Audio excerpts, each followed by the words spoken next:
down quite a bit. $35 a ton for sand is expensive. For food. We tried a little bit of it. If we need some, we'll get some. We have to. But it's cheap. It's less expensive than salt. But this way, you can't dilute it anymore. This I is the can't way do you have it. to That's the way I got to spread it. Whereas salt, we end up with about $140 a ton in I had that. 130 in what I had to acquire before the end of the year, but see, I cut it 4 to 1. The same. Just to make it go further. Calcium chloride probably is just as good or better than salt. It's actually better because it'll work a lot colder. Right now, we're using salt 4-1. Sand, Salt, 4 part sand, sand. 1 part salt. Calcium. Yes, for like pre-treatment, I have it in the budget for 2009. And it would have worked really well the first couple of high schools we had. Because if you get your pre-treatment down, it doesn't just keep it from getting tight on the road, it tends to break up a lot. We were having problems with salt. We had to go to north of Cincinnati. North side of Cincinnati, I actually had to buy it from the landscaping firm because we just couldn't get anything worked out. We held it back ourselves. We've finally done enough complaining, and thankfully the governor's office got involved, and the executive people at EDDOT, and we came in agreement, and they're going to let us acquire some salt from the garage west of town. I don't know what the price is yet. They're going to cut some products. It was on to Cincinnati to get it. So you're okay right now going forward if we have the right store? We were concerned for a while. What really concerned me is after the 1st of March, because after the 1st of March, we have responsibility for all of the new roads out around the Honda. I'd like to see you go to that calcium, cut it all down with it. I mean, you'd be able to take care of a lot more in anticipation. It only works really well on the higher volume traffic roads. In other words, you can't put it on side streets the residential area. Because you need some traffic. But we have a lot of high traffic roads. Well, that doesn't seem like a lot of mileage, but it's a 5-lane road section. I mean, that's a lot of blacktop out there when you go from the interchange all the way out to 300 Well, north. don't you think about Lincoln? And then you got the truck route. Franklin. Because we got the truck route all the way across the north side of the interstate. We'll have that also, and then we'll have Vandalia on the back side.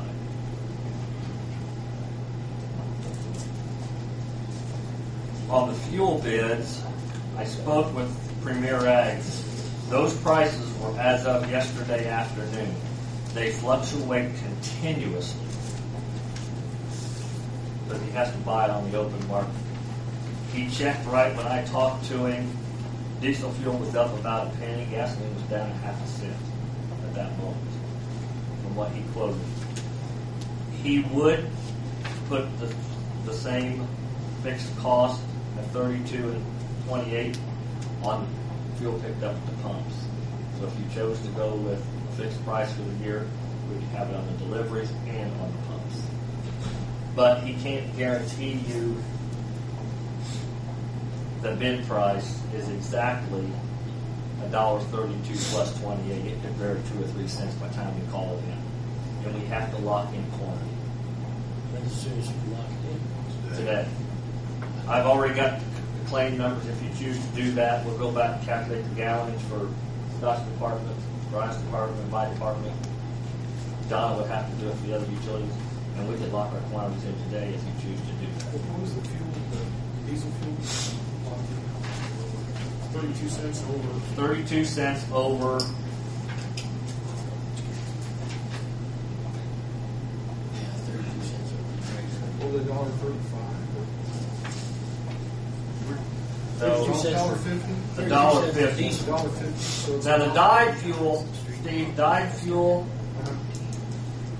is off-road fuel. Okay. And I'm going to utilize some of that for like my backhoes and things that we don't use because you don't have to pay the road tax on the dyed fuel. The undyed fuel, we do have to pay one of the road taxes. So it's the $1.69.7 plus the 32. Okay, plus the 30. And then the other is $1.50 plus the 32. Correct.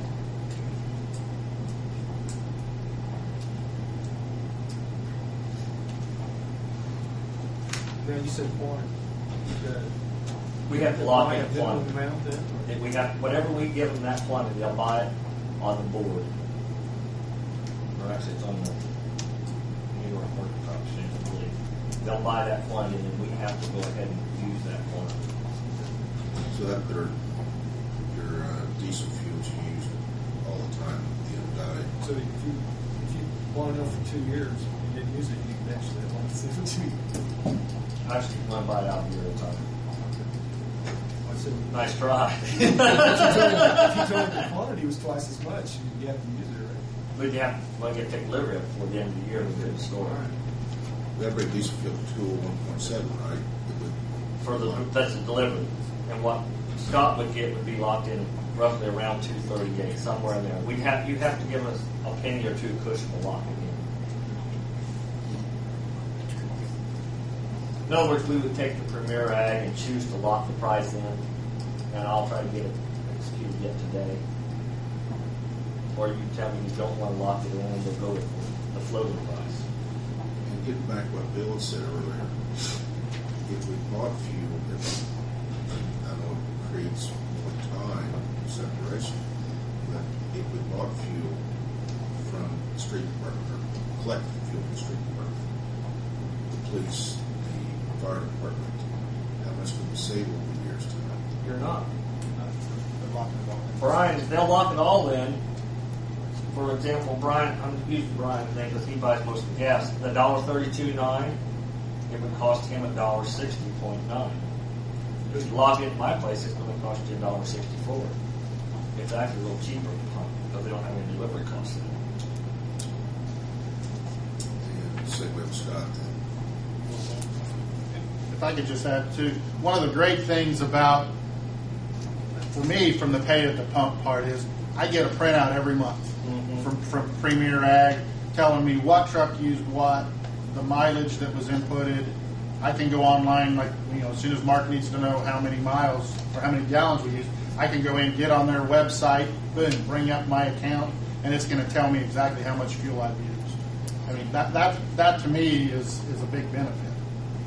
Now, I can understand if you have a tractor or something, street department, but we can buy it less expensive and not have to store it so much. Why don't we, the street department, drive down to Premier Ag and buy it? We could buy some. We have cars we can buy after hours, correct?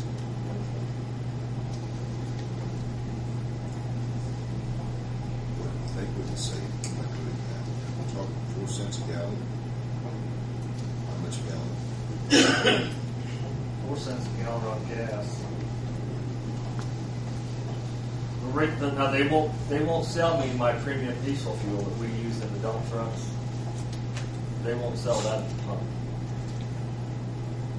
So I still have to have the diesel fuel because that's what International recommends you run. They want you to run the premium diesel fuel.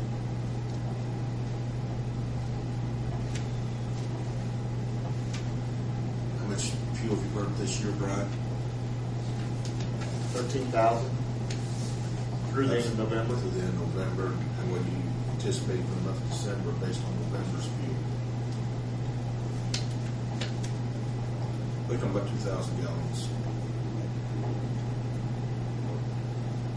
About 1,500 gallons a month. So he's going to average about what? Right at 15,000 Well, gallons. 1,500 was the most. About 14,000. 1,100 on So you could lock that quantity in. Scott would know how much unleaded he uses.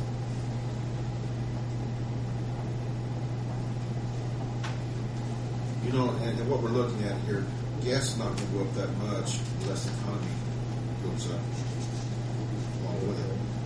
You know, no one sitting here knows how quick the economy is going to rebound.